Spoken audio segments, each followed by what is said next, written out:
Halo Jabra Tim. Ada sesuatu yang lagi rame nih. Lu harus kasih dia kesempatan lagi. Di atas kertas lo semuanya harusnya menang. Ada bahasan yang paling ditunggu-tunggu. Ada Arsenal yang meski menang ya, meski sempat tertinggal 1 gol terlebih dahulu. Dan juga ada Ramsdale yang juga terharu mendapat sambutan hangat di Emirates Stadium. Ini namanya mantan tapi masih jaga hubungan. Lo gitu juga gak, Ji? Pernah gitu gak? Enggak, udah mantan udah lupa semua. Gue mau mungkin mantan bos di TV mana gitu. Udah nggak pernah ketemu gue biasanya. Biasanya gue ngeliat Serius. Gue nggak suka kalau ngomongin mantan. Mantan bos ya, ini nggak ngomongin mantan pacar. Nah kita ngomongin kemarin di partai kemarin ada rotasi yang dilakukan oleh Arteta gitu. Menurut kalian berjalan nggak dengan baik dengan rotasi yang dilakukan? Bukan cuma soal rotasinya, tapi permainan Arsenal dari babak pertama gue ngeliat sangat impresif gitu. Partey di kanan ya kelihatan bahwa dia tugasnya bukan untuk overlap gitu, tapi membangun segitiga bersama Havertz dan juga Saka di depan. Ya. Cuman kemarin Dan berapa kali udah sering kan? dan dari sering musim ya, lalu ya di kan kanan pernah gitu. Cuman yang gue lihat semalam Arsenal adalah kan mereka pakai 4-2-4 atau 4-4-2 di mana Rice sama Jorginho di tengah, Sterling sama Saka di depan, terus Jesus sama si Havertz di depan. Nah, ini menarik bahwa ternyata Havertz ini hanya perlu tandem yang tepat untuk dia roaming. Kemarin kelihatan Sterling dan Jesus ini bukan tandem yang tepat bagi Havertz. Dan saat lu menjadikan Havertz sebagai CF nunggu doang di depan, nggak works. Tapi biarkan seorang Havertz ini keliling terus. Karena saat dia main, dia kan pernah punya visi sebagai midfield juga di Leverkusen, di Chelsea dia pernah menjadi nomor 10 dan kepake banget kemarin di Arsenal bahwa dia segitiga di kanan bisa dengan Saka dan juga Partey. Kemarin saat segitiga di kiri dengan Sterling dan juga Jesus kelihatan banget nggak works. Nggak jalan memang. Sangat nggak jalan. Nah begitu ada Martinelli dan juga Trossard masuk, baru tuh kelihatan hidupnya. Merino masuk juga kelihatan lebih hidup. Jadi buat gue kemarin Havertz bukan soal dia bagus apa enggak, cuman kelihatan saat dia di fit dengan baik, dikasih space yang juga cukup oke, dia bisa works out. Apalagi kemarin Arsenal yang gue kecewanya adalah forward pass, through pass cuma 1. Itu pun jadi gol. Kenapa nggak diperbanyak through pass? Kelihatan Havertz ini keeping bolanya cukup bagus. Saat dia keeping bola dengan bagus, dia ngasih space buat sendiri, dia shoot, dia bisa gitu. Dan ya babak kedua kelihatan sekali Arsenal mencoba mencari poin, nggak bisa. Arsenal kalah menghadapi Southampton, apalagi nggak pernah juga Arsenal kalah di kandang sama Southampton, ini kan nggak pernah ever. Jadi ya ini game yang babak kedua dan babak pertamanya cukup beda banget, dan ya 3 poin yang penting lah. Nah ini kan kita, Aldi sudah menyebutkan suara nama Kai Havertz ya, dan 7 pertandingan ya, maksudnya udah beruntun dia selalu nyetak gol. Ya berarti artinya ini membuat 7 seingat gue, 6 ya? 7. Ya artinya ini membuat, ini mungkin kepercayaan Arteta, dia nggak memaksakan beli striker, prolific striker, world class striker, mahal striker. Ya ini karena dia percaya mungkin dari 3 nama yang ada di depan, termasuk Sterling terakhir join juga, Havertz masih bisa dia maksimalkan lagi dengan peran yang tadi Aldi bilang dikasih kebebasan. Walaupun menurut gua dia bisa mainkan banyak peran, tapi posisi free roll-nya menjadi terbaik dan bisa menjadi coming from behind gitu, mencetak gol. Ya sekarang udah berapa gol? Udah cukup banyak gitu kan di awal musim ini. Ya inilah kenapa Arsenal kayaknya nggak ngotot lagi nyari striker. Karena ya ternyata terjawab di Havertz. Walaupun di beberapa pertandingan jelas sosok seorang striker itu tetap dibutuhkan. Maksudnya lebih bagus kalau ada striker nomor 9, betul. Kalau ada prolific striker kan lu tetap aja punya kesempatan untuk mencetak gol lebih besar. Gitu. Cuman kan ketika lo nggak ada, ketika lo harus mengeluarkan duit yang nggak masuk akal untuk mendapatkan seorang striker, tapi lo bisa manfaatin sistem lo bisa maksimalin pemain-pemain lo punya, ternyata tetap bisa works. Dan ini kebetulan berjalan dengan Havertz di Arsenal, dan Arteta ya kayaknya percaya banget sama dia.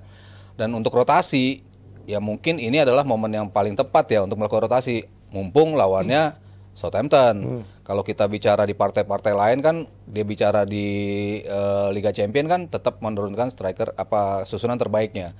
Dan gue selalu mengkritik Arteta dengan salah mengambil starting 11. Cuman di sini kita bisa bilang salah, tapi lu nggak ada kesempatan lagi untuk nyoba pemain-pemain ini di pertandingan yang lebih berisiko.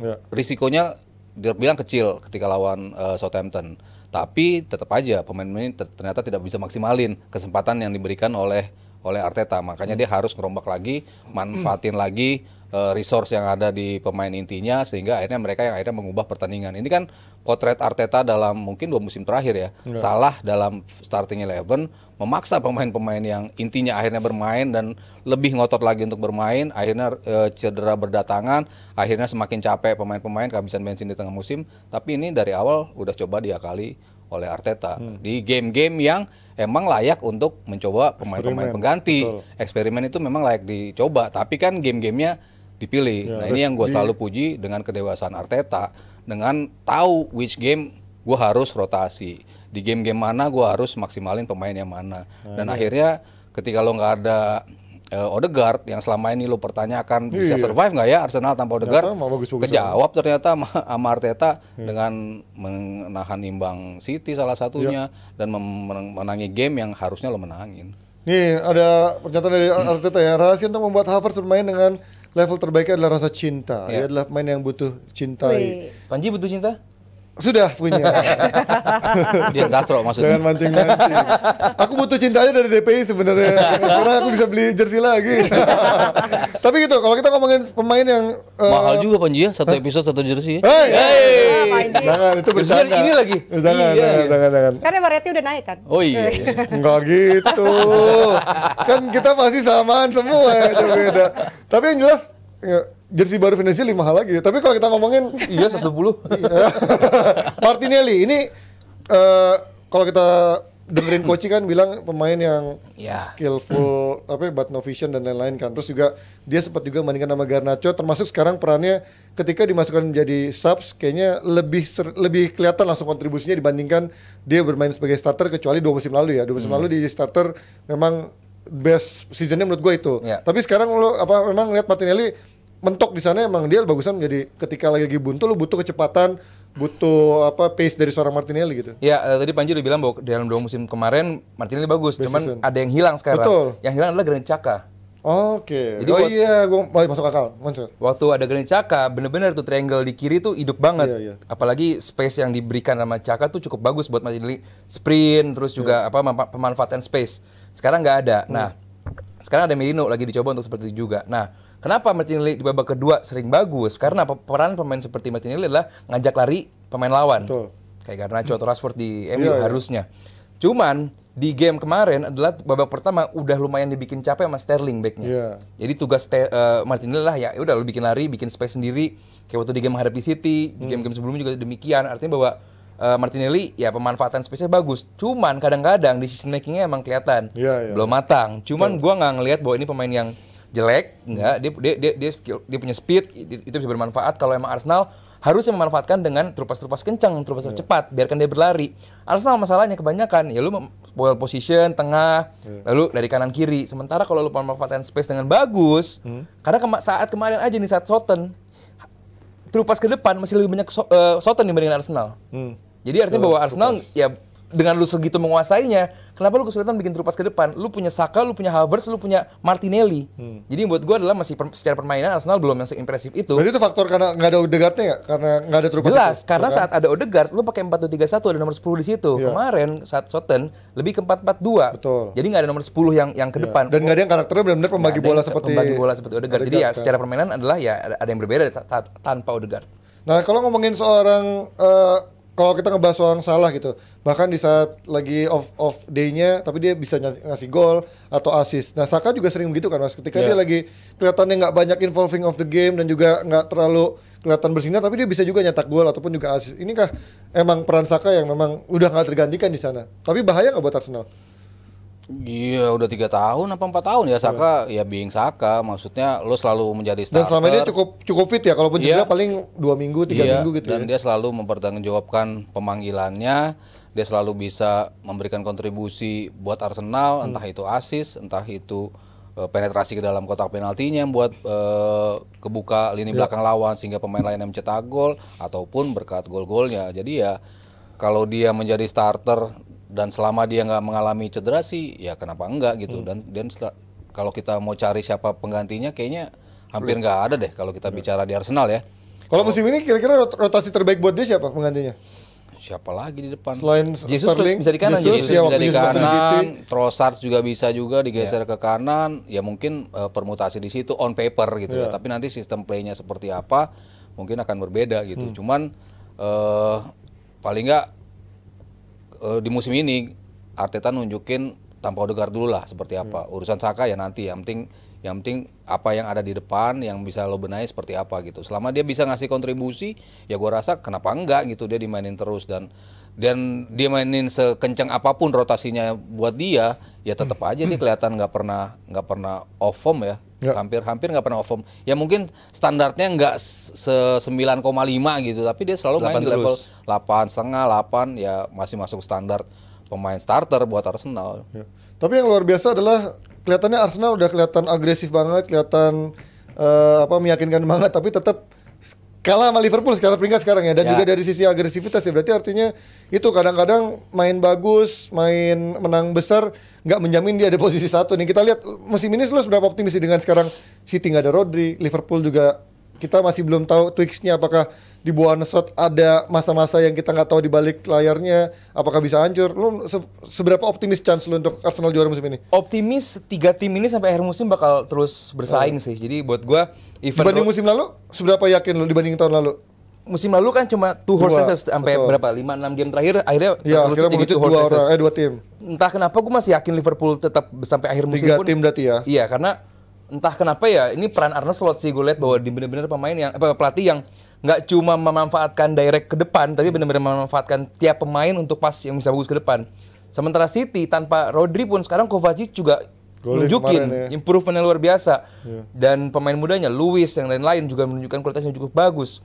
De Bruyne, Haaland, ya you name it lah. Jadi buat gue City pun ya tetap ada di atas sana gitu untuk sebagai kontender juara. Arsenal juga menunjukkan demikian. Tapi Arsenal nggak bisa lagi sekarang bahwa ya kita kalah level dengan City, kita kalah level dengan Liverpool. Enggak. Pengalaman ada. Pengalaman seperti apa lagi? 2 musim terakhir menjadi kompetitor juara.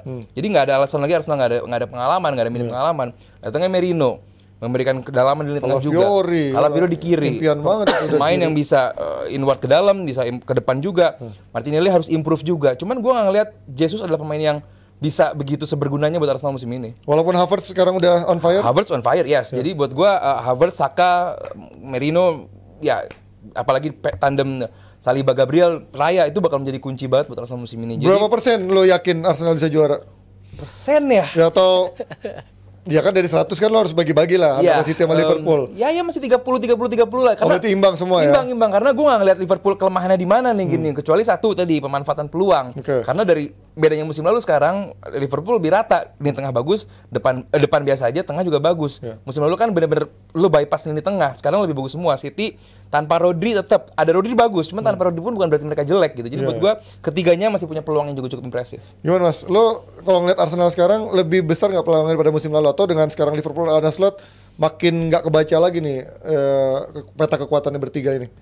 Kalau Arne Slot masih butuh pembuktian menurut gua, apa yang terjadi di Chelsea bersama masih misteri lah. Enzo Maresca pun menurut gua masih butuh pembuktian yang cukup panjang, walaupun sangat impresif. Itu pun terjadi pada Liverpool. 8 kemenangan dalam 9 pertandingan itu bukan hal yang gampang gitu.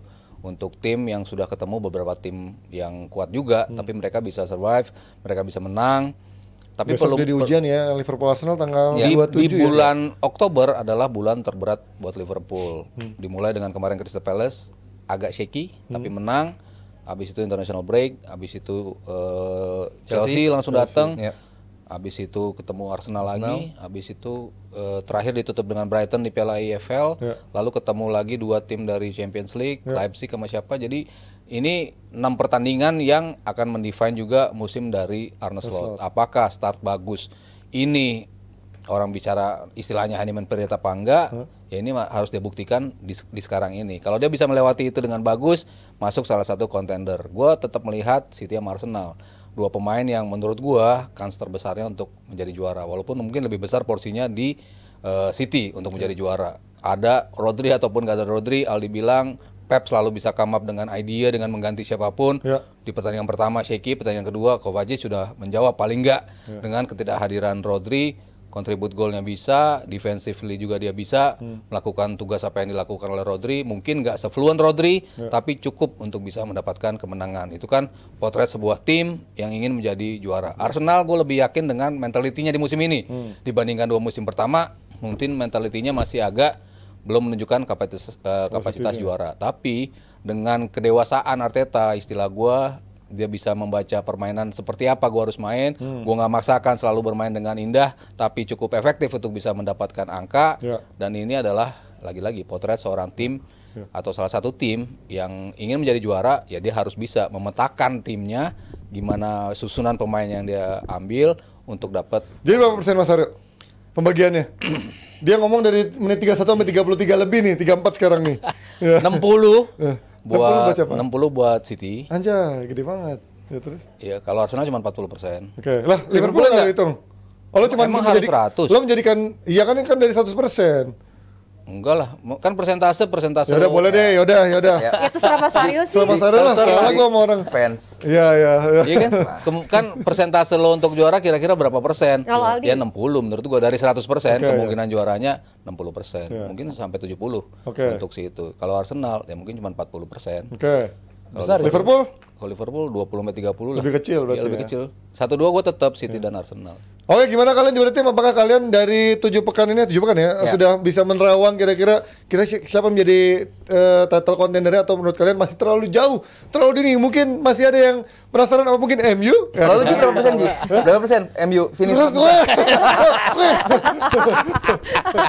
Juara championship anjir.